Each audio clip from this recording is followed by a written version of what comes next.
মামুনুল হক এখন বুঝতেছে সাইদি হুজুর 50 বছর কোরআনের তাফসীর করছে, মানুষ তার ওয়াজ শুনতে শুনতে পাগল হয়ে গেছে, মনে করছে আমার গাওয়াত কেউ হাত দিয়ে পারবি? মানে আমাকে মুখের সাথে এটার মিল নেই। মন খারাপ করতেছেন? আমাকে কিন্তু বলছে বর্তমান প্রেক্ষাপটে ওয়াজ করা লাগবে। বর্তমান আমাকে মুখের সাথে মনের মিল আছে। রাখাল বলতেছে পথিক, মালিক বাদ দিয়ে রাখালের কাছে চাই, আল্লাহর রাস্তায় চাইলেও কোনো কাম হবে না, মালিক বাদ দিয়ে। আমাদের বাংলাদেশে অধিকাংশ আলেম আজকে জেলে থাকার একটাই কারণ, এই আলেমদের সঙ্গে যারা আমরা থাকি আমাকে মুখের সাথে মনের মিল নেই। একজন জেলখানার থলে বাদ বাকি বাঁচার জন্য দৌড়াই। জোরে কোন কথা ঠিক কিনা? আপনি বলেন বাংলাদেশে আমরা বাইরে যত লোক আছি সব লোক যদি আলেমের সাথে জেলখানার যাবার চাই, এমন বড় জেলখানা আছে কিন্তু না। আমার কথা হলে কি, যাক বাবা হুজুর যাক, আমি খালি দোয়া করবো বাবা আল্লাহ আল্লাহ। আল্লাহর কোরআনকে সংবিধানের মধ্যে নিয়ে আসলে সুন্দর একটা রাষ্ট্র হবে। সুন্দর একটা রাষ্ট্র হলে সুন্দর সমাজ পাবো, আর সুন্দর সমাজ যদি পাই সুন্দর পরিবেশ হবে, আর সুন্দর পরিবেশ যদি আমরা পাই তাহলে আইয়ুকুম আহসানু আমালা, এই সুন্দর আমলের পরীক্ষায় আমরা গোল্ডেন এ প্লাস পাবো। অর্ধ পৃথিবীর খলিফা হযরত উমর, নাম শুনছেন তো? উনি একদিন ছদ্মবেশে, মানে ছদ্মবেশ, এরকম ছদ্মবেশ ধারণ করে মদিনার অলি গলি ঘুরতেছে সুন্দর পরিবেশ দেখার জন্য। এই কাগজের কোরআন, এই কোরআনের ক্ষমতা কেমন এটা দেখার জন্য তিনি ছদ্মবেশে ঘুরতেছেন। কি বেশে? অর্ধ পৃথিবীর খলিফা। হঠাৎ হযরত ওমর দেখতে পাচ্ছেন দুই পাহাড়ের মাঝখানে বিস্তীর্ণ মরুভূমি। ওই মরুভূমির মধ্যে একটা রাখাল, জোরে কোন কি, একটা রাখাল উট আর দুম্বা চড়ায়। ওমর ফারুক ছদ্মবেশে রাখালকে সালাম দিলেন, আসসালামু আলাইকুম। রাখাল ভাই, আমার পেটে তো খুব ক্ষুধা, আমি উটের এক পেয়ালা দুধ চাই। তো রাখাল মুচকি মুচকি হাসতেছে।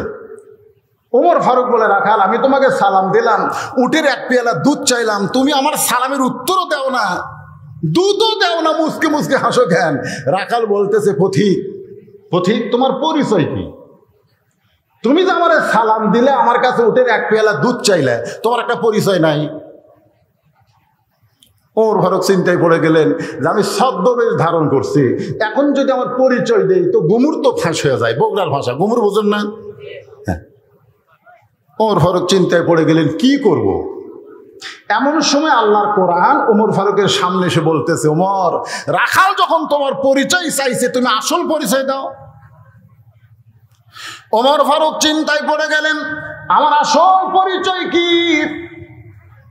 আমার আসল পরিচয় কি? আল্লাহর কোরআন বলতেছে, মিল্লাতা আবিকুম ইব্রাহিম হুয়া সাম্মাকুমুল মুসলিমিন। সবাই আসতে বললেন কেন? আসতে বলার কারণ কে জানেন? যে বক্তার ওয়াজ থাইমা দিয়ে এমপি সাহেবের সালাম দেওয়া। জোরে কোন কথা ঠিক? এ কথা কন না কেন? কথা কন না কেন? সুবহানাল্লাহ, আসতে বলার কারণ এটা।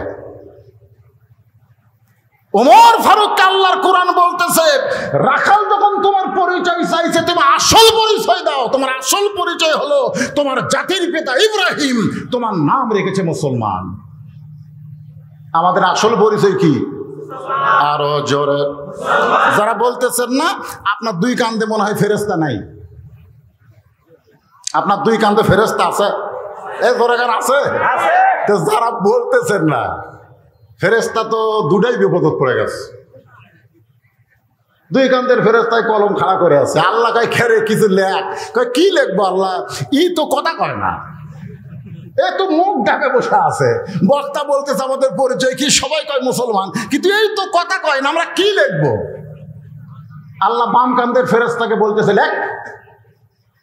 তো বাম কান্দের ফেরেশতাকে আল্লাহ, আমি তো কিছু শুনবার পাইনি, লিখবো কি? আল্লাহ বলতেছে ওর বাম কান্দের খাতাত লেখ বোবা শয়তান। জোরে কোন কি শয়তান? তাহলে কথা বলার দরকার আছে না নাই? আমাদের আসল পরিচয় কি? আরো জোরে জোরসে বলুন। কোন কান্দের ফেরেশতা লিখলো? আপনি জান্নাতে চলে গেলেন। সুবহানাল্লাহ। ওমর ফারুক বলে, রাখাল আমার পরিচয় যখন জানতে চাইছো, আমি হলাম মুসলমান। রাখাল বলতেছে আসল না নকল?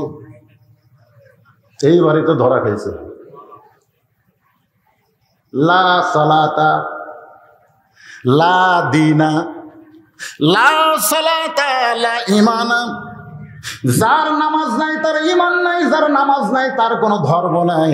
যারা মাগরিব এশার নামাজ পড়েন নাই, মুসলমান মুসলমান জিকির করতেছেন, আপনারা বলেন তো এরা আসল না ভেজাল?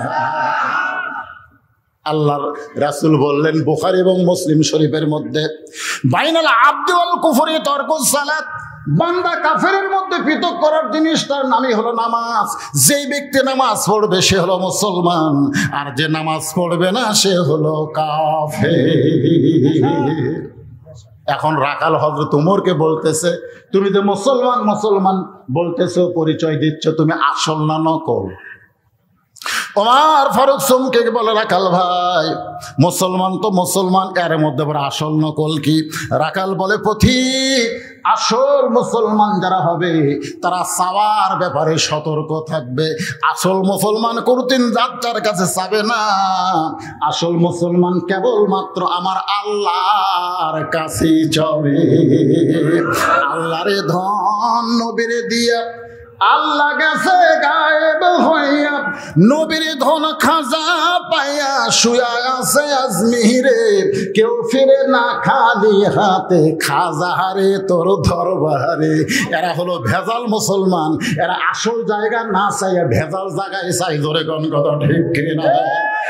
একমাত্র দেওয়ার মালিককে, ইয়াকা নাবুদু ওয়া ইয়াকা নাস্তাঈন। হাসবিয়াল্লাহু নি'মাল ওয়াকিল ওয়া নি'মাল মাওলা ওয়া নি'মান নাসীর। আল্লাহু আকবার, আল্লাহু আকবার।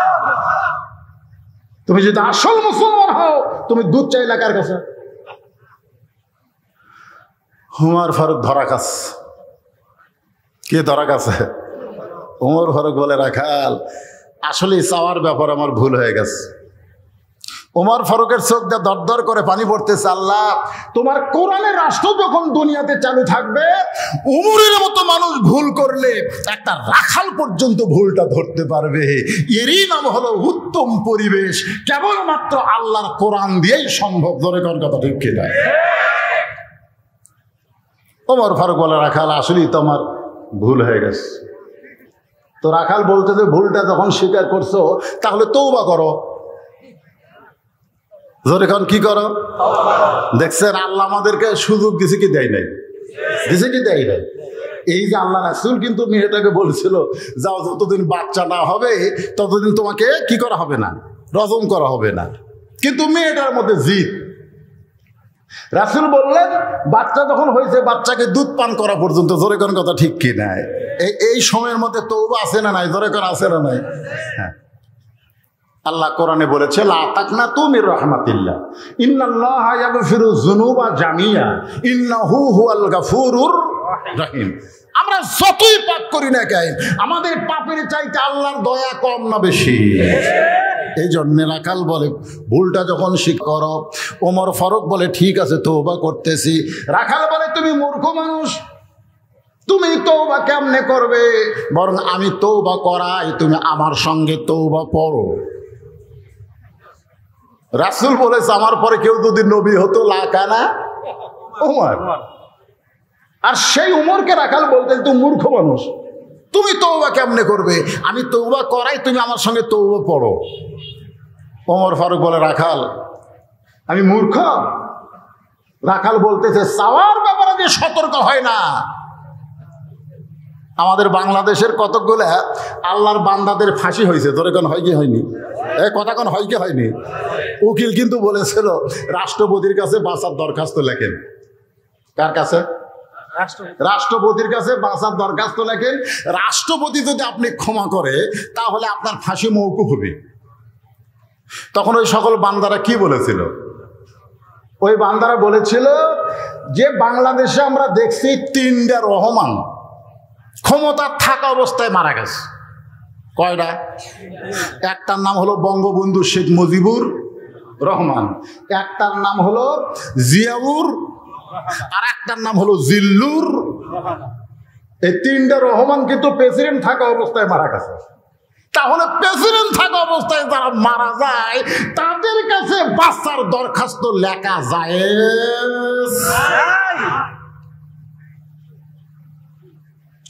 বাঁচানোর মালিক কে? আরো জোরে জোরসে বলুন। যার তার কাছে সাহায্য যেই ব্যক্তি চায় তার চাইতে বড় মূর্খ দুনিয়াতে কেউ নাই। ওমর ফারুক বলে, রাখাল তাহলে তুমি আমাকে তওবা পড়ায় দাও। এবার রাখাল হযরত ওমরকে তওবা পড়াচ্ছেন। আমরা যারা মাগরিব এশার নামাজ না পড়ে ওয়াজ শুনতেছি এবং যারা এশার নামাজ আদায় করে ওয়াজ শুনতেছি, জীবনে বহু পাপ আমরা করেছি। এই মুহূর্তে আমরা সকলে মিলে একটু তওবা করতে চাই। রাজি আছেন?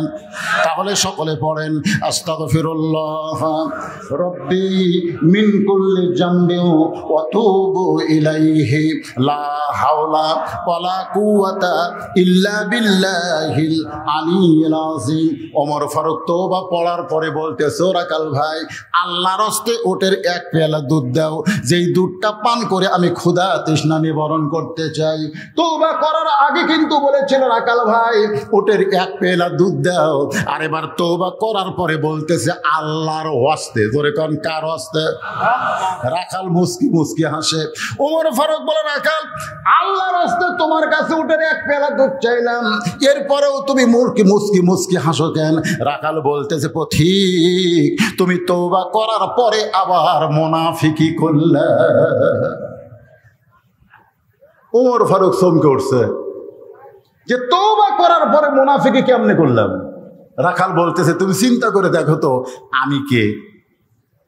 আমি কে চিন্তা করে দেখো। আমি কি উটের মালিক? আমি যদি উটের মালিক হইতাম তুমি আমাকে রাখাল বলতে না। আর রাখাল যখন আমাকে বলতেছো তাহলে তোমার মন বলতেছে আমি উটের মালিক না। উটের মালিক রেখে রাখাল কয়? লিমা তাকুলু মালা তাফাইলুন। তোমার এই মুখের সাথে যাদের মনের মিল থাকে না তারা কিন্তু মুমিন না, তারা হলো কি? আমার কাছে এসে বলে, হুজুর দোয়া করেন। কি দোয়া বাবা? বলে আমার বইয়ের পেটে বাচ্চা আছে, আল্লাহ যেন পুত্র সন্তান দেয়। আমি ওর কানে কানে কইলাম, শোন। কি হুজুর? আরে পাগলা, আমি 3টা মেয়ের বাপ, আমি নিজেই 3টা মেয়ের বাপ। আমার দোয়া দিয়ে যেন পুত্র সন্তান হয় তাহলে আল্লাহ আমার দিত। আমার বইয়ের বেটা যতবার বাচ্চা হয়েছে প্রত্যেকবার আমি কই যে আল্লাহ একটা পুত্র দেও। তা আমার দোয়া দিয়ে বইয়েরটাই বেটা না হয় তোর বইটা হবে। তখন আমার কয়, হুজুর তাহলে যে হুজুরের বেটা চল আছে আমি তার কাছে দোয়া নিব? আমি বললাম, পাগল, কোনো হুজুরের কাছে না, কোনো পীরের কাছে না, কোনো বাবার কাছে না। মুসলমান কেবলমাত্র চাবে একমাত্র আল্লাহর কাছে। জোরে গর্ব করে।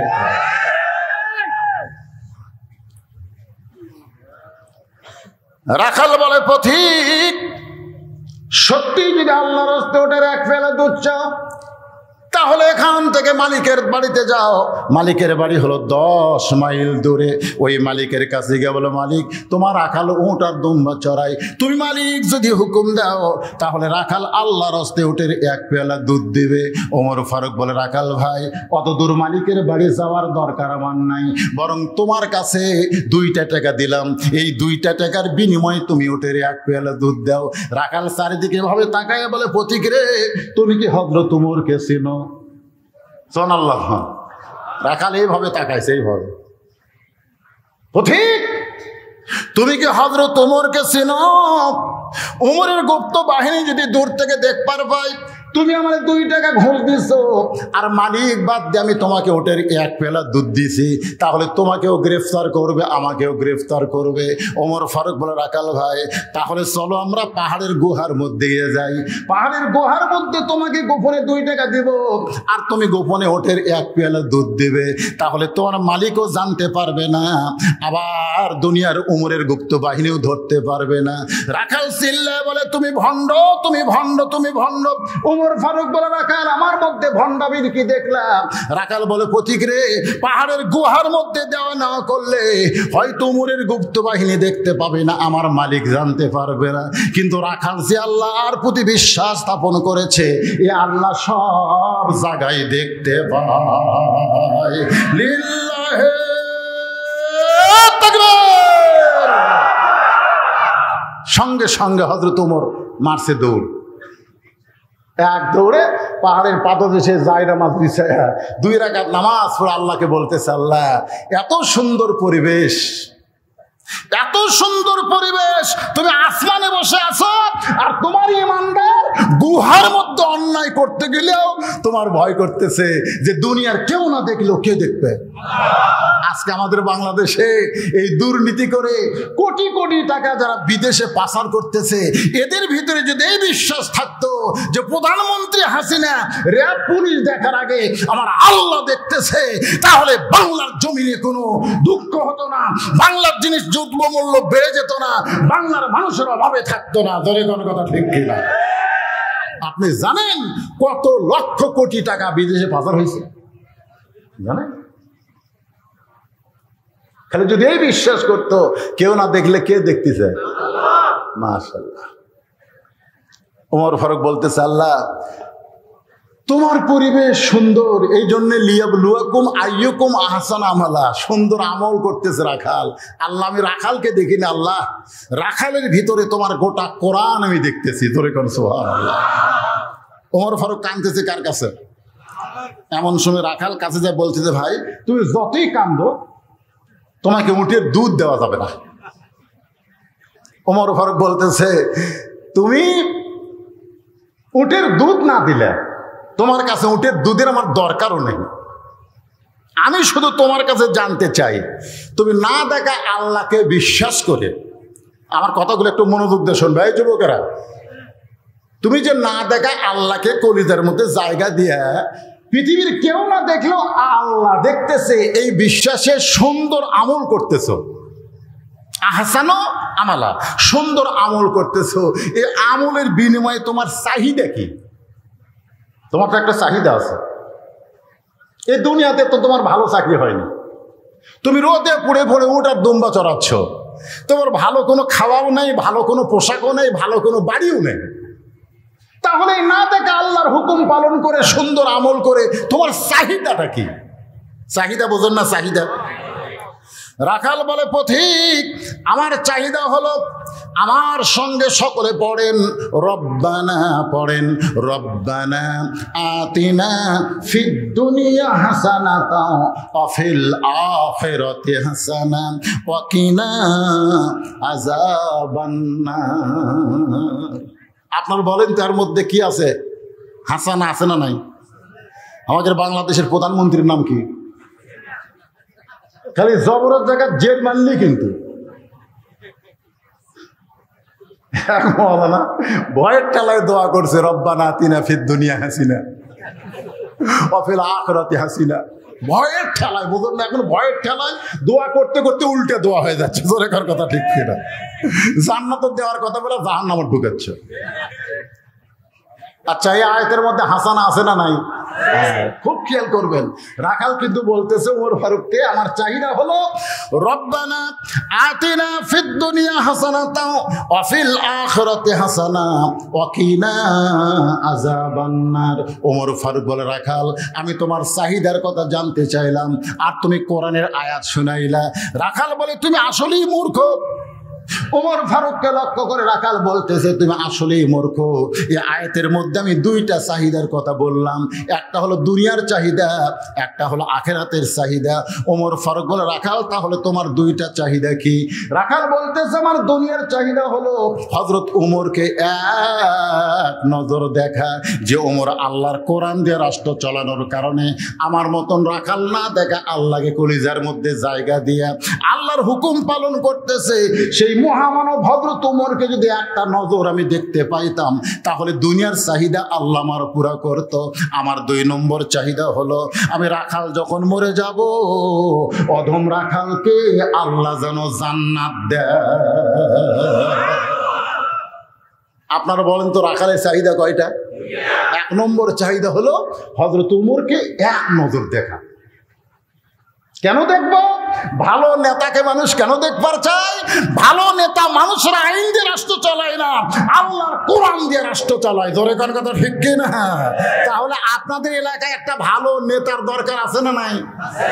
আমার এলাকায় 6 জন মানুষ ইউনিয়ন পরিষদের চেয়ারম্যানে দাঁড়াইছে। কয়জন? 6 জন। তার মধ্যে একটা লোককে আমি জানি, আমার বয়স থেকে দেখছি, ওই এই 10 বছর থেকে আজ পর্যন্ত 1 ওয়াক্ত নামাজ কাজা করেনি। চেয়ারম্যানের দাঁড়াতে মাথার টুপি মুখোশধারী পরনের জুব্বা। আমি এলাকার লোকজনকে বললাম, কে ভাই, ওই যে ভালো মানুষ ইমাম সাহেব যে ভোটার দাঁড়াচ্ছে, আর খবর কি? ভোট নাই। আমি বললাম, ভোট নাই কেন? কর মার্কা হলো পাকা হুজুর। ওই তো পাকা মার্কার ভোট আছে। হ্যাঁ, আসলেও দেখলাম সবগুলার নামাজি যদি ভোট দিল, যে নামাজি মানুষ ইমাম মানুষ পাকালে দাঁড়াছে, ওখানে একটা সিল মারি বাড়ে। এই নামাজি গুলো ভোট দিলেও ওই গোটা ইউনিয়ন পরিষদে কমপক্ষে 5 থেকে 7,000 ভোট পাত, কিন্তু নামাজি গুলো দেয়নি। ভোট পাচ্ছে 372টা।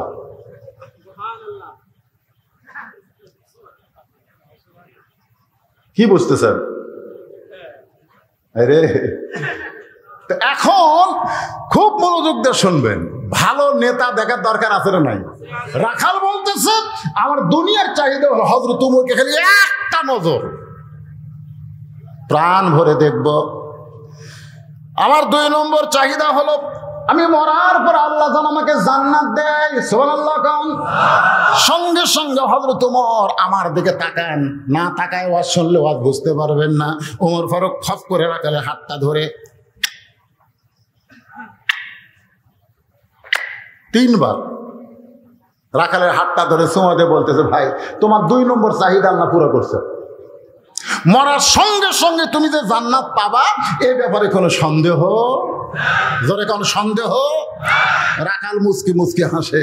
ওমর ফারুক বলে, রাখাল হাসো কেন? বলে, হাসার কারণ হলো এতক্ষণ মনে করছিলাম তুমি বোকা, কিন্তু এখন দেখতেছি তুমি চালাক। ওমর ফারুক বলে, আমার মধ্যে চালাকির কি দেখলা? বলে, মরার পরে জান্নাত পাবো, এ বাকি কথা ভালোই কও, কিন্তু জীবিত অবস্থায় হযরত ওমরকে এক নজর দেখবো, সেই কথা বলতে তোমার কোন জায়গায় বাঁচতেছে? একটা হলো নগদ, একটা হলো বাকি। একটা কি? তো জান্নাত, এটা কি নগদ না বাকি? মরার পরে জান্নাতের সবাই বলতে পারবে। যেরকম আমি আপনাদেরকে বললাম আপনারা সকলে জান্নাতি, বলতে পারিনি? তো মরার পরে জান্নাতে যাব, এ কথা সবাই বলতে পারবে, কিন্তু হযরত ওমরকে এক নজর দেখতে পাবো, সেই কথা বলতে তোমার কোন জায়গায় বাজায়? ওমর ফারুক চিন্তায় পড়ে গেলেন। যেই রাখাল আমাকে তওবা পড়াইছে, যে রাখাল আমাকে মুনাফিক কইছে, যে রাখাল আমাকে ভণ্ড কইছে, এখন যদি বলি আমি ওমর, বলাও সারা, রাখাল হার্ট ফেল করে মরাও সারা। জোরে কোন কথা ঠিক কি না? চিন্তা করতে হবে, যে রাখাল আমাকে কি করছে, তওবা পড়াইছে, যে রাখাল আমাকে মুনাফিক কইছে, যে রাখাল আমাকে ভণ্ড কইছে, এখন যদি বলি আমি ওমর, বলাও সারা মরাও সারা। হার্ট ফেল বোঝেন না? Heart fail. এখন অধিকাংশ মানুষ কিন্তু হাত ফেলে মরতেছে। বাংলাদেশে 3 বছরে করোনা হয়ে মরছে কয়জন? এই 3 বছরে করোনা হয়ে কত মরছে? ধরেন কয় হাজার ধরবেন? 40,000 ধরেন। প্রতি বছর 50,000-এর বেশি মানুষ হাত ফেল করে মরতেছে। প্রতি বছরে মরতেছে 50,000, আর 3 বছরে মরছে 40,000। সরকার 3 বছরের নিয়ে ব্যস্ত হয়, করোনা হলেই টেনশনে পড়ে, কিন্তু হাত ফেল করে মরতেছে, এদিকে খেয়াল নাই। আজকে মানুষের কামাই, বিশেষ করে এই কিছুদিন পরে দেখবেন ইমাম মুয়াজ্জিনের হাত ফেল করে মরবে। ইমাম মুয়াজ্জিন, আমার এলাকার ইমাম আর মুয়াজ্জিন কান দেয়ার কয়, হুজুর সব জিনিসের দাম বাড়লো, কিন্তু আমাদের বেতন তো বাড়তেছে না, আমরা বাঁচি কেমনে? মুয়াজ্জিন ওই আজ থেকে 5 বছর আগে থেকে 3,000 টাকা মাস, এখনো 3,000। এই ইমাম মুয়াজ্জিন গুলো হাত ফেল করে মারা যাবে। তোর এখন কত ঠিক কেনা? আশ্চর্য কথা, সব জিনিসের দাম বাড়ে আর দাম বাড়ে না। হাত ফেল বোঝেন, হাত ফেল বোঝেন। হঠাৎ ওমর ফারুক বলতেছেন, রাখাল চিন্তা করেন, আমি ওমর এই কথা বলার সঙ্গে সঙ্গে রাখাল হাত ফেল করে মরে যাবে। ওমর চিন্তায় পড়ে গেলেন, আমি যে ওমর এই কথা রাখালকে কেমনে বলবো? এমন সময় আল্লাহর কোরআন বলতেছে, উদউ ইলা সাবিলি রাব্বিকা বিল হিকমাহ। জোরে কোন সুবহানাল্লাহ। ডাইরেক্ট যদি কোনো কথা বলতে না পারো তাহলে হিকমত অবলম্বন করো। বর্তমান বাংলাদেশের পরিবেশে আমাদের মতন বক্তারা ডাইরেক্ট যদি কথা বলার সুযোগ না পায়, হিকমতের সঙ্গে কথা বলার দরকার আছে না নাই? ওমর ফারুক চিন্তায় করলেন, আমি ডাইরেক্ট ওমর বললে রাখাল হাত ফেল করে মরে যাবে, এই জন্য আমাকে হিকমত অবলম্বন করা লাগবে। ওমর বললেন, রাখাল সত্যি যদি হযরত ওমরকে দেখতে চাও তাহলে ফজরের নামাজ তোমাকে সামনে কাতারে আদায় করা লাগবে। আমার কথার দিকে খেয়াল করবেন, 5 ওয়াক্ত নামাজের মধ্যে ফজরের নামাজের গুরুত্ব কম না বেশি? ফজরের নামাজ সম্পর্কে রাসূল বলেছেন, ফজরের সময় যারা জামাতে নামাজ পড়ে না, ফজরের নামাজ যারা আদায় করে না, এরা অধিকাংশই হলো মোনা। আরো ধরে কোন মোনা? আহা, কোন নামাজ? আপনারা কারা কারা মাগরিব এশার নামাজ পড়েননি হাত তোলেন, এ কথা বলবো না, এ কথা আমি বলবোই না। কিন্তু কারা কারা ফজরের নামাজ পড়বেন না তারা একটু হাত তোলেন।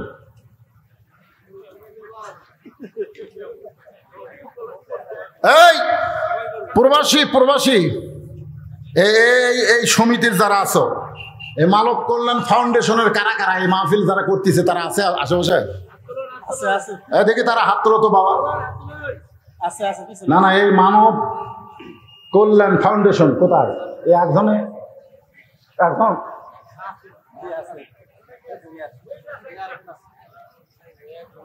সর্বমোট কয়জন তোমাকে সংখ্যা? 20-30 জন না পড়ে।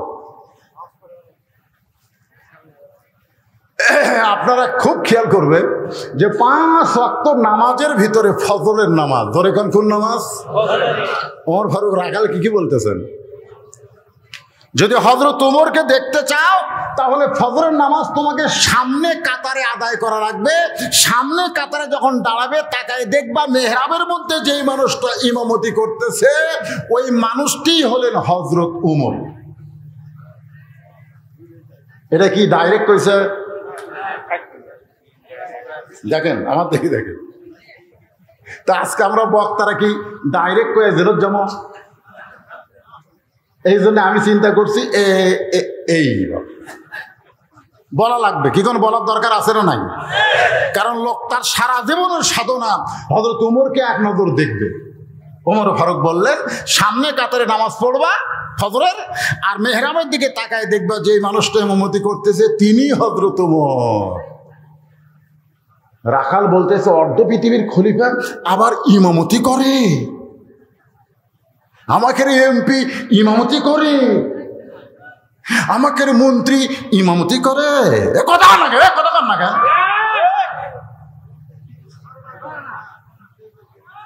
নেতৃত্ব শিখতে গেলে আগে ইমামতি শেখা লাগবে। জানেন আপনারা, হুজুর দাওরা pass, title pass, first class, কিন্তু যদি কোনো সময় আসরের নামাজের 3 রাকাতে বসে, একটা অটো ভ্যান চালক বলবে আল্লাহু আকবার, আল্লাহু আকবার, হুজুর যদি মনে মনে কয় আমি দাওরা পাস, ডবল টাইটেল পাস, তোর লোকমা আমি গ্রহণ করলাম না, ওকার কেউ নেতা মানবি? তার মানে কি বোঝা গেল? আপনি সমাজের নেতৃত্ব দিতে গেলে আগে মসজিদের ইমামতি শিখতে হবে। দরকার কথা ঠিক। রাখাল চোখের পানি বের করে কাঁদতেছে। ওমর ফারুক বলে, রাখাল কান্দো কেন? বলে, কান্দার কারণ হলো আমি মসজিদের বারান্দায় নামাজ পড়ি, আমি মসজিদের ভিতরে ঢোকার সাহস পাই না, কারণ মসজিদের ভিতরে দামি দামি সাহাবি, ওই দামি দামি সাহাবির মধ্যে আমি রাখাল কেমনে যাই? এই জন্য মসজিদের বারান্দায় নামাজ পড়ি ভাই। ওমর বলে, রাখাল মসজিদের ভিতরে দামি দামি, আর তুমি বারান্দায় নামাজ পড়ো কম দামি। এই কথা তোমার কে শিখাইছে? কারণ আল্লাহর কোরআনের আইন হলো ইন্না আকরামাকুম ইনদাল্লাহি আতকাকুম। ওই ব্যক্তি সবচাইতে দামি হয় যার কলিজার ভিতরে সবচাইতে বেশি আল্লাহর ভয়। তাহলে তুমি কম দামি, মসজিদের মধ্যে দামি, এ কথা তোমার কে বুঝাইছে? ওমরকে যদি দেখবার চাও ফজরের আবার সামনে কাতারে আদায় করা লাগবে। রাখাল বলতেছে, আজকে এশার নামাজ পড়ে আর বাড়ি যাচ্ছি না। এশার নামাজ পড়ে কোথায় যাচ্ছি না? ওমর ফারুক বলতেছে, কেন? বলে, এশার নামাজ পড়ে বাড়িতে গেলে ফজর নামাজ সামনে কাতারে ধরা যাবে, এই জন্য আমি সারা রাত এশা পড়ার পর থেকে ফজর সামনে ধরার চেষ্টায় থাকবো। ওমর ফারুক বললেন, রাখাল 5 ওয়াক্ত নামাজের মধ্যে 3 ওয়াক্ত তাড়াতাড়ি আর 2 ওয়াক্ত লম্বা কেন? আসর, মাগরিব, এশা, এই 3 ওয়াক্ত কি? খুব খেয়াল করবেন, আসরের কিছুক্ষণ পরেই, কেমন আপনার নামাজ পড়েন না? আসরের কিছুক্ষণ পরেই, মাগরিবের কিছুক্ষণ পরেই এশা। এই 3 ওয়াক্ত তাড়াতাড়ি আর 2 ওয়াক্ত লম্বা কেন? এশা থেকে ফজর, ফজর থেকে যোহর, এই 2 ওয়াক্ত লম্বা সময় কেন? তুমি কি জানো? তো রাখাল বলতেছে, আমি তো জানি না ভাই। ওমর ফারুক বললেন, তাহলে শোনো, ফজর থেকে জোহর লম্বা হওয়ার কারণ হলো এই সময়ের মধ্যে মানুষ দুনিয়ার কাজকাম করবে, ব্যবসা করবে, বাণিজ্য করবে, অফিস করবে। এই লম্বা সময়ে কাজকাম করার কারণে দেহের মধ্যে যে ক্ষয় হবে, এশা থেকে ফজর লম্বা সময় দেওয়া হলো। এই লম্বা সময়ের মধ্যে ঘুম পারলে ওই ক্ষয়টা আল্লাহ পুরা করে দিবে। তাহলে এশার নামাজের পরে তোমার চোখে যদি ঘুম ধরে, তুমি কি করবা? তুমি তো এশা থেকে ফজর সামনে ধরার চেষ্টা করতেছো, যদি চোখে ঘুম ধরে তাহলে কি করবা? রাখাল বলতেছে, ঘুম যদি ধরে তাহলে মসজিদের ভিতরে ঘুমায় যাব। যেই বলেছে মসজিদের মধ্যে ঘুমায় যাব, সঙ্গে সঙ্গে ওমর ফারুকের চেহারা রক্তের মতন লাল হয়ে গেছে। সুবহানাল্লাহ। এই চেহারার মধ্যে রক্ত এসে গেছে। রাখালকে বলতেছে, রাখাল মসজিদের মধ্যে ঘুম পাড়ার দলিল দাও। তুমি যে বললা মসজিদের মধ্যে ঘুমায় যাব, মসজিদের মধ্যে ঘুম পাড়ার দলিল দাও। আরে ঘুম তো দূরের কথা, জোহর নামাজ পড়ে সবাই চলে গেছে, ওরা 4 জন 3 ফ্যান দিয়ে, ধরে কোন কয় ফ্যান? 4 জন 3 ফ্যান দিয়ে গল্প করতেছে।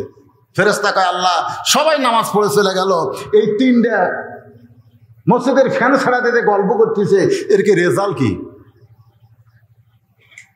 আল্লাহ বলতেছে, এর কি রেজাল্ট হলো নামাজ পড়া বাদ দিয়া গল্প করতে গিয়া মাথার উপর যে ফ্যান ঘুরেছে, যখন কি ঘুরেছে, এই ফ্যানের বিল এই 3 জন আলাদাভাবে না দেওয়া পর্যন্ত এরা জান্নাতে যাওয়ার পারবে না। কারণ মসজিদের বাপের ঘর না, ইচ্ছা মতো ফ্যান ঘুরাবি। যখন কথা ঠিক কি? হ্যাঁ, কথা কোন ঠিক? হায় হায় হায় রে। আল্লাহ কোরআনে বলেছেন, ফাইদা কুদিয়াতিস সালাহ ফান্তাশিরু ফিল আরদ। নামাজ হয়ে গেলে আর মসজিদে থাকা যাবে না, জমিনের মধ্যে ছড়ায় পড়া হুকুম কার? কোন হুকুম কার? ওমর ফারুক বললেন, রাখাল বরং তুমি আযানের গুরুত্ব দাও। আল্লাহ রাসূল বলেছেন আযানের গুরুত্ব আছে, আছে না নাই? ইজানু দিয়ালিস সালাতি মিন ইয়াউমিল জুমআ ফাসআউ ইলা যিকরিল্লাহ। জুমাতে যখন নামাজের আযান হবে, আযান শোনার সঙ্গে সঙ্গে তোমরা মসজিদ দিকে রওনা দিবা। আযানের গুরুত্ব কম না বেশি? বিশেষ করে যেই নামাজের কথা তোমাকে আমি বলতেছি, ওই নামাজের আযানে 2টা শব্দ বেশি আছে, আসসালাতু খায়রুম। আপনাকে এলাকাত কয় না? কয়? এতদিন রাখাল নামাজ পড়তো বারান্দায়, আসে বড় কোথায়? সামনে কাতারে, জোরে কোন কোথায়? তাহলে আজানের গুরুত্ব কম না বেশি? শোনার সাথে সাথে দৌড়। বারান্দার যা বলতেছে, বারান্দা আজকে তোর এখানে নামাজ পড়তেছিলে, মানে এক জায়গায় নামাজ পড়ে একটা মহব্বত হয়ে গেছে, আজকে উমর দেখার জন্য আমার ভিতর ঢোকা লাগবে। এই কয়া মসজিদ দরজার যায়, দেখেন মসজিদ দরজার যায়, কিন্তু আপনারা এই যারা আপনারা এখানে আছেন আজ থেকে এই নিয়মটা বুঝবেন এবং চালু করবেন। দরজার যায় আপনারা দরজার দিকে তাকায় বলবেন আল্লাহুম্মা ফতাহলি আবওয়াবা রহমাতিক। এই বলে কোন পা? আরো জোরে রাখাল দোয়াটা পড়ে ডান পা দিয়ে মসজিদের সামনে কাতারে যখন যাবার চায়, প্রত্যেকটা সাহাবী নড়ে সরে রাখালকে যাওয়ার রাস্তা করে দেয়। রাখাল মনে মনে কয় আল্লাহ রে, এতদিন বারান্দার থেকে কি চিন্তা করলাম, ভিতরে দামি দামি সাহাবী, আজকে ভিতরে ঢুকে দেখতেছি আমিও যা, এরাও তাই। এতদিন বারে থাকা কি মনে করছিলাম নবীর দামি দামি সাহাবী আছে ভিতরে, আমার মতন রাখালের জায়গা নাই, আজকে ভিতরে ঢুকে দেখতেছি এরাও যা, আমিও তাই। আপনারা বলেন তো, এটা ভিতরে না ঢুকলে বোঝা যাবে? আজকে ইসলামের বাইরে যারা আছে, ইসলামের ভিতরের রূপ কিন্তু তারা দেখতে পাচ্ছে না। এই জন্য আল্লাহ বলেছিল উদখুলু ফিস সিলমি কাফা। দারোয়ানকে বলতেছে বাদশা সাজান কোথায়?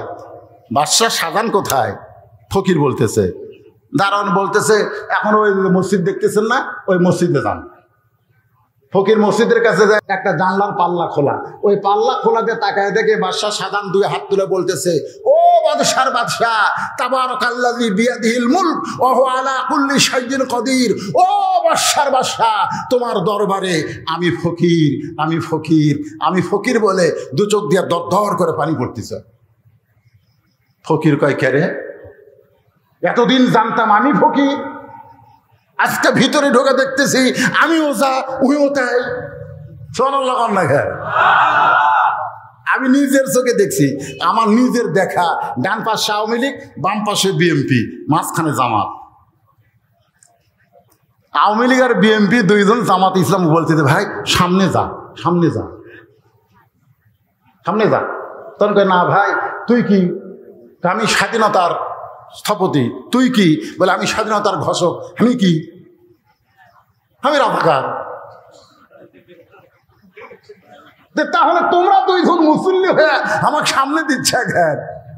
তখন আওয়ামী লীগ বিএনপি বলতেছে আরে পাগলা, বাহিরে আওয়ামী লীগ বিএনপি রাজাকার, কিন্তু মসজিদের মধ্যে আওয়ামী লীগ বিএনপি জামাত নাই, প্রত্যেকটা মুসলমান ভাই ভাই। জোরে গণ ঠিক না?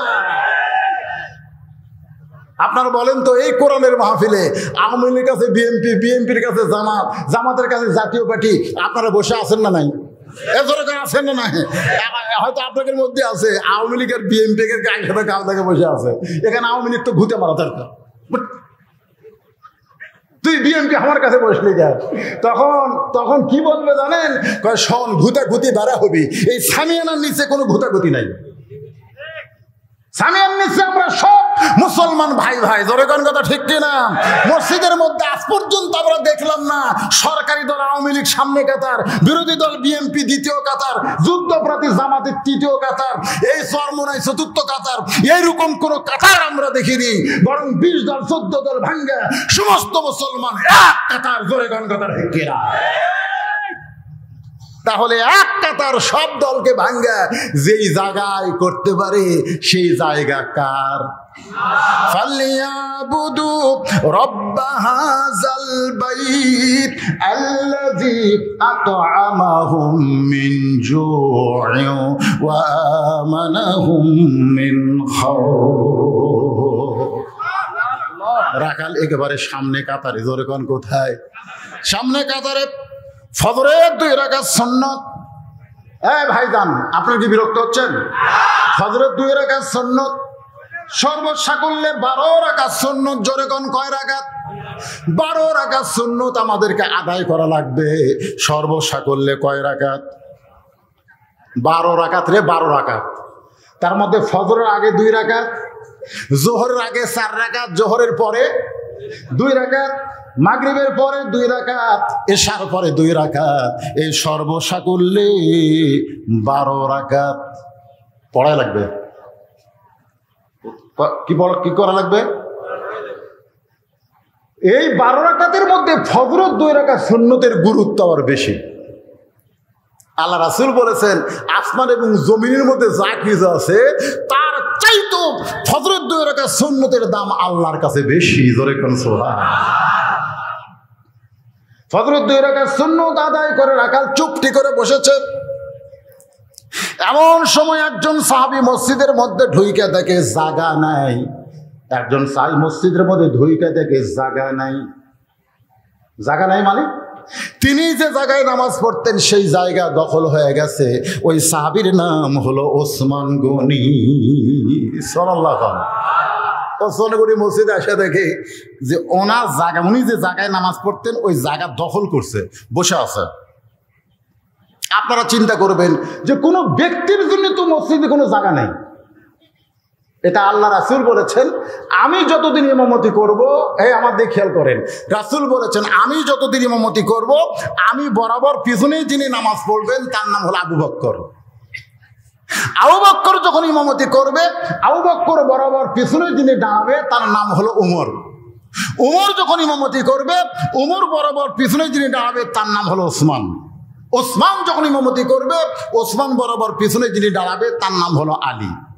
আলী যখন ইমামতি করবে, আলী বরাবর পিছনে, এই পিছনে কথা বলে রাসূল চুপ হয়ে গেলেন। সাহাবীরা বললেন হুজুর হয়তো আলী যখন ইমামতি করবে আলী বরাবর পিছনে কে দাঁড়াবে? রাসূল বললেন মা ইয়ান্তিকু আনিল হাওয়া ইন হুয়া ইল্লা ওয়াহয়ুন ইউহা। আমি রাসূল ততক্ষণ পর্যন্ত বলতে পারি না যতক্ষণ আল্লাহ আমাকে না বলায়। এ আলী পর্যন্ত বলার হুকুম পাইছি, এরপরে বলার হুকুম নাই।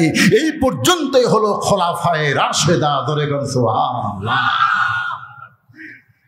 এই পর্যন্ত কি? তাহলে হযরত ওমর যখন ইমামতি করবে, ওমর বরাবর কে দাঁড়াবে? এতক্ষণ কি শুনলেন? জোরে কার নাম কি? কিন্তু আয়েশা থেকে জায়গা দখল। আল্লাহ রাসূল বলেছেন মসজিদের মধ্যে কেউ যদি কোনো জায়গা দখল করে, সে ইচ্ছা অনুযায়ী যদি জায়গা ছেড়ে না দেয় তাকে সেই জায়গা থেকে নড়ানো জায়েজ। ওসমান গনি রাখালের পাশে 2 রাকাত সুন্নত নামাজ আদায় করে রাখালকে বলতে ভাইজান কোনোদিন আপনাকে দেখি নাই, আজকে প্রথম দেখতেছি, আপনার পরিচয় কি? আপনার পরিচয় কি? রাখাল রাগ করে বলতেছে সামনে কাতারে আসলে কি পরিচয় দেওয়া লাগে নাকি? ওসমান গনি বলে ভাইজান কোনোদিন আপনাকে দেখি নাই, আজকে প্রথম দেখতেছি, এই জন্য একটু পরিচয় শুনতে চাই। রাখাল বলতেছে আমার কি ঠেকা, আমার কি ঠেকা পড়ছে সামনে কাতারে নামাজ পড়া? আমি বারান্দায় নামাজ পড়ি। আজকে সামনে কাতারে আসার কারণ হলো শুধুমাত্র দেখার জন্য আইছি। আজকে দেখা হয়ে গেলে আমার ঠেকা পড়ে নাই, এই জায়গায় আবার আসতে হবে। আজকে দেখা হলেই চলে যাব, আর কোনোদিন আসবো না। ওসমান গনি চোখের পানি বের করে বলতেছে না ভাইজান আপনি আজকে দেখতে পাবেন তার গ্যারান্টি কি? রাখাল বলতেছে আমার চোখের পাওয়ার ঠিক আছে, দেখতে পাবো না কেন? ওসমান গনি বলতেছে ভাইজান আপনি আজকে সেই দেখতে পাবেন, কি আপনার ঈমান? আর এত বছর হলে সামনে কাতারে নামাজ পড়তেছি ভাই, এখন পর্যন্ত আমার ভাগ্যে দেখা হয় নাই, এখন পর্যন্ত আমি দেখতে পাই নাই।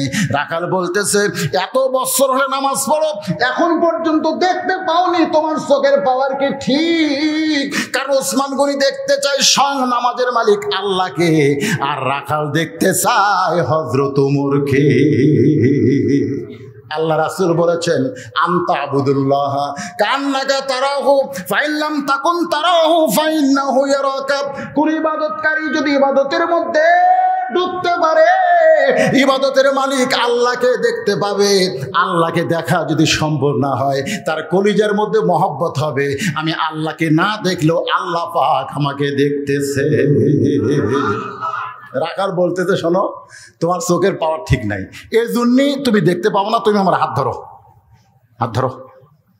সুবহানাল্লাহ। ওসমান গনি বলতেছে তুমি আমার হাত ধরো, আমি নিজেও দেখব এবং তোমাকে দেখে দেব। ওসমান গনির সামনে আল্লাহর কোরআন এসে বলতেছে ইয়া আইয়ুহাল্লাযীনা আমানু তাকুল্লাহা ওয়া কুনু রে ইমানদারেরা, আল্লাহর ভয় যদি তোমাদের কলিজার মধ্যে রাখতে চাও, একটা সত্যবাদী কি হও? কথা কয় না, সত্যবাদীর কি হও? সত্যবাদীর কি হও? মা মানে কি? সঙ্গী হও। আপনারা কার সঙ্গী হবে? বোঝেন তো, পাকা মার্কা কিন্তু 300।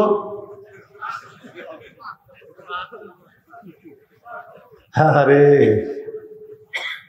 শোনেন, আল্লাহ কোরআনে বলেছেন, ইন্নাল্লাহা ইয়ামুরুকুম আন তুআদ্দুল আমানাতি ইলা আহলিহা ওয়া ইযা হাকামতুম বাইনান নাস আন তাহকুমু বিল আদল। যাকে তাকে সিল মারো না, যাকে তাকে সিল মারো না। সিল পায়ে যখন নেতা হয়ে যদি ভালো কাজ করে ভালো কাজের সওয়াব পাবা, খারাপ কাজ করলে খারাপ কাজের একটা পাপ তোমার আমলনামায় ঢুকবে। হাসরের ময়দানে অনেক ব্যক্তিকে আল্লাহ বলবে, এত গম চুরি করছিস, এত রড চুরি করছিস, এত সিমেন্ট চুরি করছিস। ওই কয়, আল্লাহ আমি জীবনে চেয়ারম্যান মেম্বার কিছু হয়নি, আমি কেমনে চুরি করলাম? বলে, তুই যাক ভোট মারছিস, সিল মারছিস, ওই চুরি করছে, ওই চোরের একটা অংশ তোর আমলনামা ঢুকছে।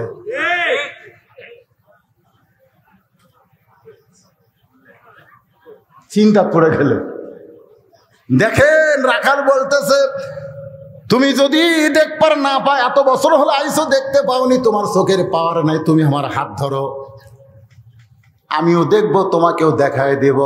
আল্লাহ নবীর যত সাহাবী ছিল সবচাইতে নরম কলিজার সাহাবী হলো ওসমান গনি। সোনাল্লাহ না কে রাসূল বলেছেন, আমার ওসমান, আমার ওসমান, আমার ওসমান, জোরে কোন সুবহানাল্লাহ। দুটা মেয়ে বিয়ে করছে পারে। প্রথম বিয়ে করছিল কুলসুমারে, রোকেয়াকে। রোকেয়া যখন মারা যায় তারপরে বিয়ে করছে কুলসুমাকে। মানে রোকেয়া কিন্তু আগেই হিজরত করছিল, আবিসিনা থেকে মদিনা এসে অসুস্থ হয়ে মারা গেছে। তারপরে রাসূল মদিনা যায়, শোনে ওসমান গনি রাস্তায় কাঁদতেছে। আল্লাহ রাসূল বলে, ওসমান কান্দো কেন? বলি, ইয়া রাসূলুল্লাহ, তখন তার মোবাইলের যুগ ছিল না, যে হুজুর আপনার মেয়ে মারা গেছে না। রাসূল যখন মদিনাত গেছে, ওসমান কাঁদতে কাঁদতে বলতেছে, আপনার বিবি, আপনার মেয়ে রোকেয়া মারা গেছে হুজুর, আমি আপনার জামাই ছিলাম, জামাই থেকে খারিজ হলাম। রাসূল ওসমান গনির চোখের পানি মুছে দিয়ে বলে, ওসমান তুমি চিন্তা করো না, আমার ঘরে আর একটা মেয়ে আছে কুলসুমা, আমি সেটা তোমার সঙ্গে বিয়ে দেব।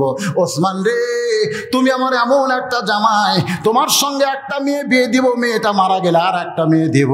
এরকম 100টা মেয়ে যদি আমার থাকতো, প্রত্যেক মেয়েই তোমার সঙ্গে বিয়ে দিয়ে তোমাকে আর জামাই হাতছাড়া করতাম না। কি জামাই ওসমান, সুবহানাল্লাহ। নরম নরম, এত নরম ভাই। যারা হজ করছেন জান্নাতুল বাকি জিয়ারত করেননি? জিয়ারত করেন নাই জান্নাতুল বাকি? মদিনার সবচেয়ে বড় গোরস্থান, যে গোরস্থানের মিডল পয়েন্টে মা খাতুনে জান্নাত ফাতেমা ঘুম পাড়তেছে, কবরের কোনো চিহ্ন নাই কিন্তু আছে। তো এই ওসমান গনির কবরটা হলো সবার সামনে। নরম মানুষ আকারে হাত ধরে বসে আছেন। কিছুক্ষণ পর নামাজের সময় হয়ে গেছে। নামাজের যখন সময় হয়ে গেছে, জামাতের সময় হয়ে গেছে, নামাজের সময় না, জামাতের সময়। ধরে কান কি সময়? মুয়াজ্জিন যখন বলতেছেন, আকামত শুরু করেছেন, এমন সময় হযরত ওমর মেহরাবের মধ্যে ঢুকছেন। মুয়াজ্জিন যখন আকামত শুরু করেছে, এমন সময় হযরত ওমর মেহরাবের মধ্যে ঢুকছেন। হযরত ওমর মেহরাবের মধ্যে ঢুকলেন কোন দিক দিয়ে? আপনারা হয়তো চিন্তায় পড়ে গেলেন, ওমর ফারুক মেহরাবের মধ্যে ঢুকলো কোন দিক দিয়ে? যখন কোরআন দিয়ে রাষ্ট্র চলবে, তখন প্রত্যেকটা ইমাম শুধু ইমাম হবে না, অত্র এলাকার একজন বিচারক হবে, একজন নেতা হবে, একটা চেয়ারম্যান এমপি মন্ত্রী যে কাম করে, মসজিদের ইমামকে তেমন ক্ষমতা দেওয়া হবে। সুবহানাল্লাহ। হ্যাঁ, দরজা দিয়ে এসে মেহরাবে ঢোকা লাগবে না। মেহরাবের সাথে ছোট্ট একটা গেট থাকবে, দরজা থাকবে, দরজার ওই পারে একটা রেস্টরুম থাকবে। রেস্টরুম আপনার তো দেখেন, আমি নিজের চোখে দেখছি। আমি শুনলাম যে মদিনার মসজিদ নববীতে বেলালের বংশধর থেকে কিয়ামত পর্যন্ত একজন মুয়াজ্জিন রাসূল নিযুক্ত করে দিয়ে গেছে। জোরে কোন সুবহানাল্লাহ। এখনো যিনি মাগরিব, এশা এবং ফজর আজান দেয় মদিনার মসজিদে, ওই ব্যক্তিটা হলো হযরত বেলালের বংশধর। জোরে কোন সুবহানাল্লাহ। আমি চিন্তা করলাম যে বেলালের বংশধরের লোকজন যদি জীবিত আছে তো দেখা হোক। আমি দেখার জন্য দারুল আরকাম গেট দিয়ে সেই ফজরের 8 ঘন্টা আগে দাঁড়িয়ে আছি, খালি মুয়াজ্জিনকে দেখার জন্য। আমি মনে করছি আমাদের বাংলাদেশের মতো মুয়াজ্জিন। ওরে বাবা, প্যারাডো, প্যারাডো বোঝেন? মদিনার প্যারাডো, আমাদের বাংলাদেশের পাজারও না। গাড়ি চড়ে আসলেন, 4 জন পুলিশ দৌড়ে গেল, 4 জন পুলিশ দৌড়ে যায়, গেট খুললো। গেট খোলার পরে মুয়াজ্জিন সাহেব বের হলো, সুবহানাল্লাহ। দুইজন পুলিশ সামনে, দুইজন পুলিশ পিছনে, মুয়াজ্জিন খালি মাঝখানে হাঁটতেছে মুয়াজ্জিন। আমি চিন্তা করলাম পুলিশ যে হারে ধার দিয়ে যাবার দিবে, তা আমি একটু কাছে যাবার চাইতেই পুলিশ তো বুঝতেছেন মামনু মামনু মামনু, মানে মুয়াজ্জিনের কাছে যাওয়ার কোনো সুযোগই নাই। তোর মুয়াজ্জিন সাহেব কি দয়া হলো, মুয়াজ্জিন তো দেখতে কালো, হামুও কালো। মুয়াজ্জিন সাহেব কালো দেখে একটু ইশারা করলো, পুলিশেরা যায় আর কিছু করলো না। আমি কাছে যাই একটু হাঁটলাম মুয়াজ্জিনের সাথে, হাঁটে বললাম আল্লাহ আমি তো কালো, কিন্তু মুয়াজ্জিনের কাছে এসে দাঁড়ালে একটু ফর্সা মনে হয়, মানে মুয়াজ্জিন এত কালো যার কাছে আমাকে একটু ফর্সা মনে হলো। এ মুয়াজ্জিন আজান দিল, মাজান মদিনার একজনের কাছে আমি জানতে চাইলাম মুয়াজ্জিন সাহেবের হাদিয়া কত? বলে বাংলাদেশের টাকায় বর্তমানে 8.5 লক্ষ টাকা হাদিয়া পায়। সুবহানাল্লাহ। 15 গাড়ি সরকারি বাড়ি একটা মুয়াজ্জিনকে সরকার হাদিয়া দেয়, তাহলে ইমামের দাম কত? কাবার ইমাম কত বেতন পায়, মসজিদ নববীর ইমাম কত বেতন পায়, এটার হিসাব হয়তো আমরা আন্দাজ করতে পারবো না। বাজান গো, হযরত ওমর মেহরাবের মধ্যে ঢুকে গেছেন আর মুয়াজ্জিন আকামত দিচ্ছেন। যেই মুয়াজ্জিন সাহেব কত কামাদিস সালাহ সঙ্গে সঙ্গে রাকাল আল্লাহু আকবার, রাকাল কি আল্লাহু আকবার। ওসমান গনি রাখালের হাত ছেড়ে দিস। এতক্ষণ কি করে আসলো, কিন্তু আল্লাহু আকবার বলার সঙ্গে সঙ্গে হাত ছাড়ে দিয়ে বলতে যে ভাইজান ইমাম সাহেব ভুল করলে মানুষ লোকমা দেয়, এখনো আকামতই শেষ হয় নাই আর তুমি আল্লাহু আকবার লোকমা দিলে। রাখাল বলতেছে এই জন্যই তো তুমি কানা, এই জন্যই তুমি দেখবার আসা দেখবার পাও না। আমি কি জন্য লোকমা দিলাম মিয়া তুমি জানো না? আমি লোকমা দেওয়ার কারণ কি তুমি জানো না? এমন সময় দ্বিতীয় কাতার থেকে একজন সাহাবী দৌড়ে গিয়া রাখালের হাতটা হেঁচকা দিয়া টান দিয়া বলতেছে এই পাগল, তোকে সামনে কাতারে দেখার সঙ্গে সঙ্গে আমার গন্ডগোল মনে হয়েছে। তুই কারে কানা কানা বলতেছিস, তুই কারে কানা কানা বলতেছিস, তুই যারে কানা কানা বলতেছিস পাগল রে, সেই মহামানবকে চিনিস? এই মানুষটা হলো আল্লাহর নবীর ডবল জামাই ওসমান গনি। সঙ্গে সঙ্গে রাখাল থরথর করে কাঁপতেছে, রাখাল থরথর করে কেঁপে কেঁপে বলতেছে এই জন্যই তো আমি মসজিদের ভিতরে ঢুকি না। মসজিদের ভিতরে নবীর দামি দামি সাহাবী, এই দামি দামি সাহাবীর মধ্যে আমি রাখাল কেমনে জায়গা পাই? এই জন্যে বারান্দায় নামাজ পড়ি, মসজিদের ভিতরে কোনোদিন ঢোকার সাহস পাই না। কিন্তু ওই পথিক ওমর ফারুকের দিকে আঙ্গুল তুলে বলতেছে ওই পথিক আমার সর্বনাশ করছে, ওই পথিক আমারে কইছে হয়তো ওমরকে যদি দেখবার চাও তাহলে মসজিদের সামনে কাতারে দাঁড়াও। শুধুমাত্র হযরত ওমরকে এক নজর দেখার জন্যে আজকে সামনে কাতারে দাঁড়াইছি ভাই, কিন্তু ওমরকে দেখতে এসে ওই পথিককেই যদি আমি মেহরাবের মধ্যে দেখতে পাই তাহলে তোমরাই বলো লোকমা দেওয়া ছাড়া তো আমার কোনো উপায় নাই। আমি আল্লাহু আকবার লোকমা দিয়া ওই পথিককে আমি মেহরাব থেকে বের করে ওই জায়গায় হযরত ওমরকে আমি এক নজর দেখতে চাই। হাজার হাজার সাহাবীরা কাঁদতেছে, মসজিদ নববীর মধ্যে যত মুসল্লি সবাই কাঁদতেছে। রাখাল চিল্লায় বলে বারান্দায় নামাজ পড়া ভালো, এই মসজিদের মধ্যে কেন কান্দা কান্দি শুরু হয়ে গেল? ওসমান গনি বলে রাখাল মসজিদের মুসল্লিরা কান্দার কারণ হলো তুমি যারে পথিক পথিক বলতেছো তিনি হলেন হযরত ওমর।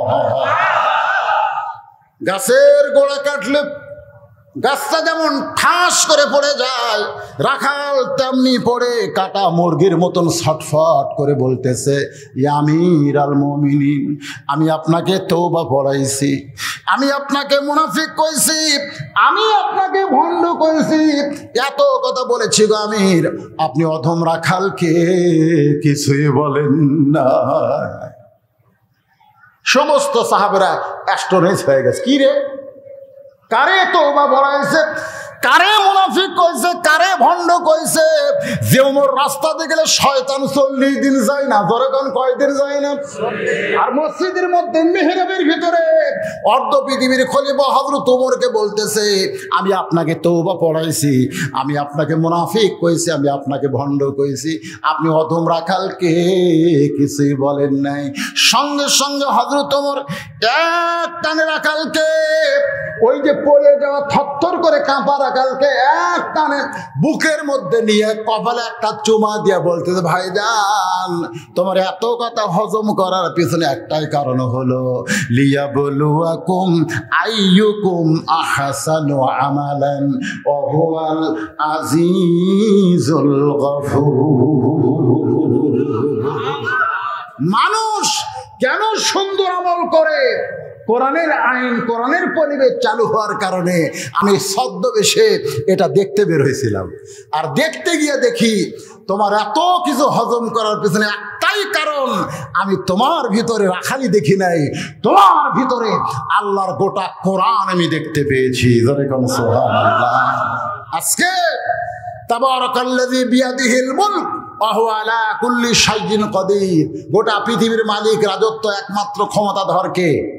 আরো জোরে বলেন কে? আর সেই আল্লাহর কোরআন দিয়ে যদি আমরা রাষ্ট্র চালাই, পরিবেশ তৈরি করি, তাহলে আমাদের দ্বারা সুন্দর আমল করা সম্ভব। নসেব যতই আমল করেন কাজ হবে। কথা কন না কেন? মন খারাপ করছেন? গরমের দিন আমি নিয়ত করছিলাম 12টার মধ্যেই মাহফিল শেষ করব, কিন্তু ভাইজান 12টার পরে তো আলোচনা করলে ফজরের নামাজ ধরা আপনাকে কঠিন হয়ে যাবে।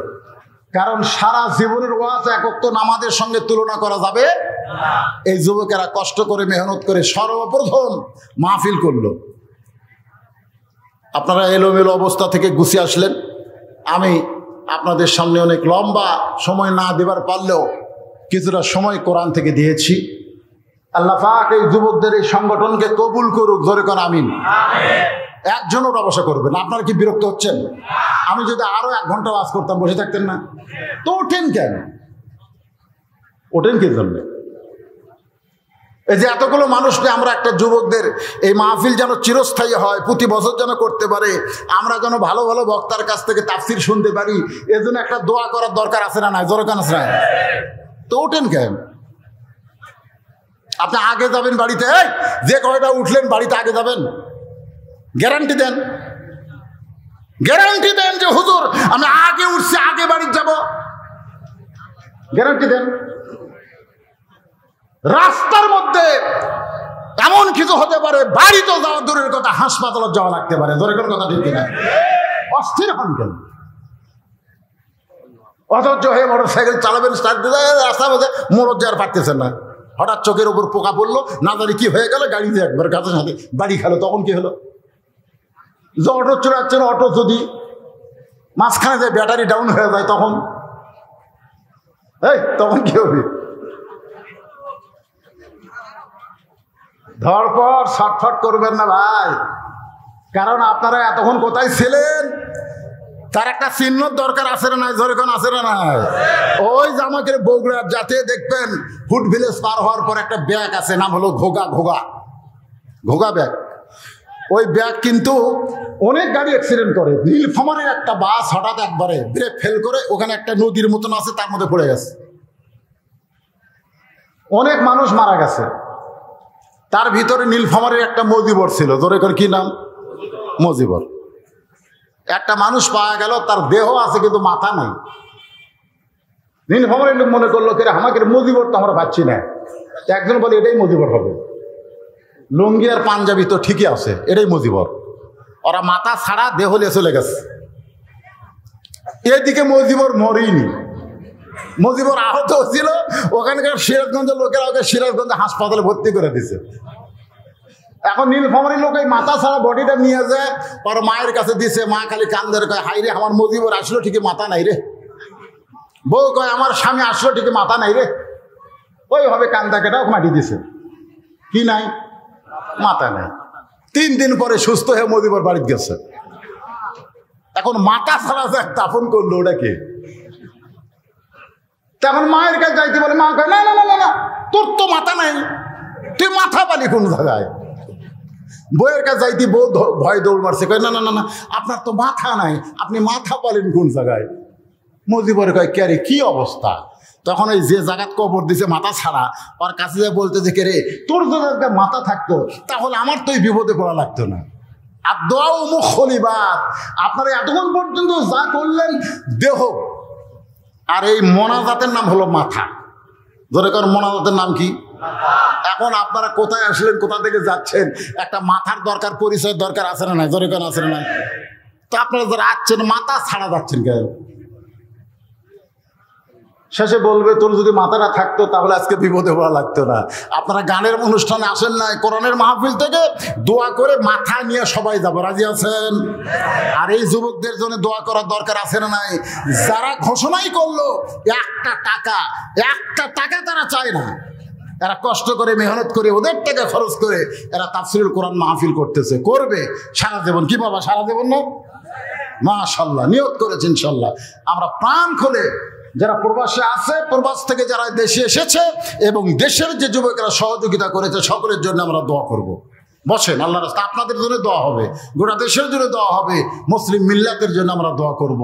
আস্তাগফিরুল্লাহ রাব্বি মিন কুল্লি জামবি ওয়া তুবু ইলাইহি লা হাওলা ওয়ালা কুওয়াতা ইল্লা বিল্লাহিল আলিয়্যিল আযীম।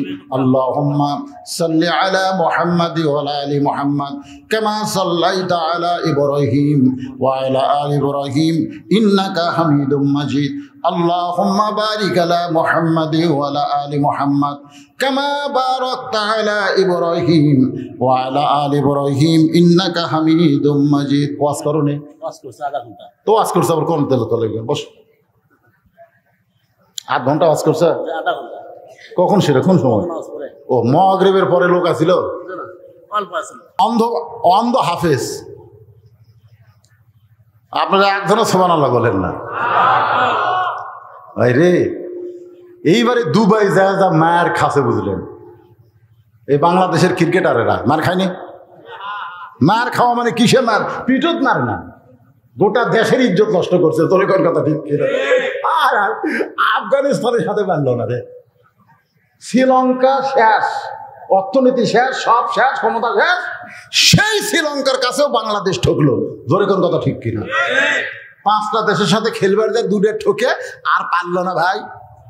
দুবাই থেকে টিকিট দিয়ে পাঠাতে যা, বাংলাদেশের যা। আর 103 দেশকে পরাজিত করে এই বাংলাদেশে কোরআনের শ্রেষ্ঠ হাফেজ হয়েছে। জোরে কোন ঠিক কিনা? কোরআনের হাফেজ। এরা খেলে যদি জিতে আসতো, বাংলাদেশের মন্ত্রীরা এমপিরা বিমানবন্দরে যায় হায় হায় সাকিব আল হাসানের বেতন 8 লাখ টাকা আরো 2 লাখ বাড়িয়ে দিত। তোরে কোন কথা ঠিক কিনে? গোলাপ মালা টালা দিয়ে ঢাকার শ্রেষ্ঠ জায়গা ওদের ফ্ল্যাট বুকিং দিত। আর কোরআনে হাফেজ যখন 103 দেশকে ঠকে বিজয়ের মালা নিয়ে বাংলাদেশে আসে, একটাকেও ফুলের মালাও দেবার যায় না। যেই বললাম অন্ধ হাফেজ, আপনার একটা লোক সুবহানাল্লাহ করলেন না। যার দূরে চোখ নাই, যার সন্তানকে শেষ পর্যন্ত দেখতে পায়নি, শুনে শুনে 30 পারা কোরআন গোটা মুখস্থ করছে। শুধু 30 পারা কোরআন মুখস্থ করে নাই, গোটা 30 পারা তাফসীর কোরআনের অর্থ সে বাংলায় মুখস্থ করছে। আপনি যেখান থেকে খুশি সেখান থেকে ওকে ধরতে পারবেন, অনর্গল কোরআন আয়াত বলবে আর তাফসীর করে শুনে দেবে। কিন্তু এত কিছু হওয়ার পরেও দাওয়াত পায় না। আজকে এখানে 8 ঘন্টা ওয়াজ করছে, তখন কোনো লোক ছিল না। এত সুন্দর ওয়াজ করে, কোরআন তো কোরআন, অথচ সে হাফেজের কোনো মূল্য নাই। 3 কয়ের ছোল, তোমার 4টা সন্তানের বাপ, চোখে না দেখলেও দিক ঠিক আছে আলহামদুলিল্লাহ। 4 সন্তানের বাপ। কয়টা? 4টা সন্তানের বাপ। আমাকের মতন চোখে লালা মানুষের 2টার বেশি লেই না, আমি না দেখে 4টা লিছে। বর্তমানে যে অবস্থা, যে দ্রব্যমূল্য, একটা চাকরি বাকরি নাই। মসজিদত গেলে সবাই কি কয়? টাকা দিয়ে কানার ভাজা নামাজ পড়বো। সবাই একই কথা কয়, আজান দিয়ে খামো বা আজান দেবার যে কারেন্ট শর্ট খায় মরবি রে। মাদ্রাসায় চাকরি করতে গেলে কয় 1 পাইল বেড়ে গেলে আর একটা লোক নিয়োগ দেওয়া লাগবি, ধরে নিয়ে তাহলে মূল ইমামতি হয় না, মুয়াজ্জিনে হয় না, চাকরি হয় না, ওয়াজ করবার সকাল যত বক্তা আছে সকালের ঠেলায় কানা দাওয়াত পায় না। এখনের খবর কি কোন ঈদে 4 ছেলের বাপ এখানে সে বলছে যে হুজুর আমি কোরআন তেলাওয়াত করব। তখন কোনো মানুষজন ছিলেন না, 2টা আয়াত একটু আশা করছে আপনাদের সামনে একটু তেলাওয়াত করবে, শুনবেন? তাও আর বাড়ি কদ্দুর বাজান, বগুড়া থেকে যাচ্ছে, নন্দীগ্রাম থানা। দাও ওই মাইকটা দাও, 2 আয়াত তেলাওয়াত করো।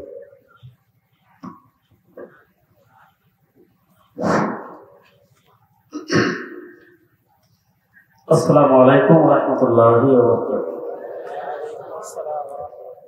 আউযু বিল্লাহি মিনাশ শাইতানির রাজীম।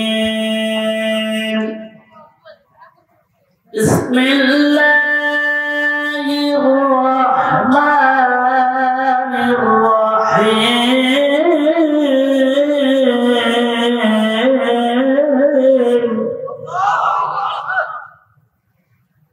الذين إن مكناهم في الأرض أقاموا الصلاة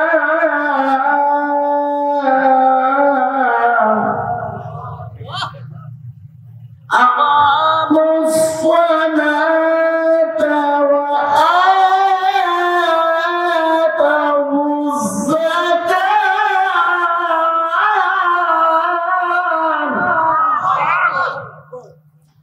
أقاموا الصلاة وآتوا الزكاة وأمروا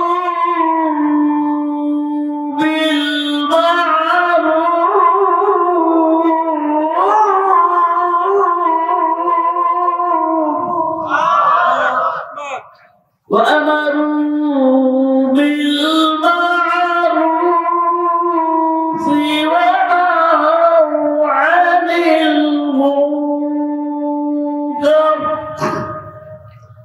ولله عاقبة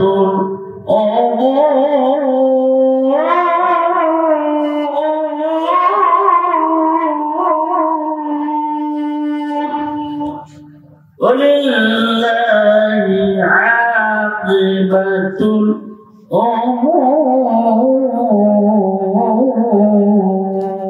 الأمور. صدق الله العظيم. صل على سيدنا شفينا نبينا مولانا محمد وعلى آله وصحبه وبارك وسلم. اللهم آمين. সবাই হাত তোলেন, আল্লাহুম্মা আমিন।